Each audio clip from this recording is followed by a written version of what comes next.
Bonjour à tous, vous êtes bien sur Les Héritières de Julie Victoire Daubier et aujourd'hui nous allons vous présenter un podcast sur les drag queens. Tout d'abord, commençons par une définition de ce qu'est une drag queen. Une drag queen est un artiste-interprète, généralement un homme, qui construit une identité féminine volontairement basée sur des archétypes de féminité et de rôles de genre de façon temporaire. Comment voyez-vous les drag queens, c'est-à-dire quelle image avez-vous d'elles ?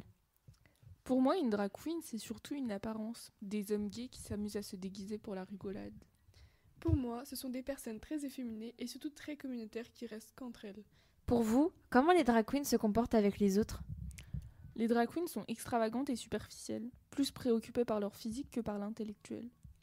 Moi, je les trouve très tactiles et vulgaires. Elles incarnent les pires clichés de la femme, elles sont hystériques et ne sont que des objets des désirs masculins. Il y a beaucoup de préjugés sur les drag queens. Notre experte va nous en apprendre plus sur elles et nous allons les voir sous un autre jour. Quand on parle des drag queens, on ne peut omettre Stonewall. La journée de Stonewall tire son nom des émeutes de Stonewall qui ont eu lieu à New York en 1969. Ces émeutes ont commencé lorsque des groupes de drag queens, dont Sylvia Rivera et Marsha P. Johnson, ont résisté à une descente de police dans le bar de Stonewall Inn, un lieu de rassemblement pour les personnes LGBTQ+, à l'époque. Les émeutes ont duré plusieurs jours et ont marqué le début du mouvement de la libération homosexuelle aux États-Unis ainsi que la première Gay Pride l'année suivante.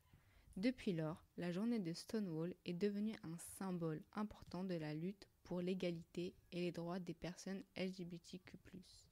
Elle est célébrée dans de nombreux pays à travers le monde avec des événements tels que des marches, des rassemblements et des festivals.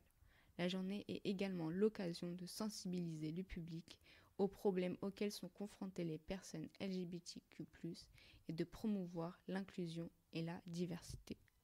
Je vous remercie pour ces précisions.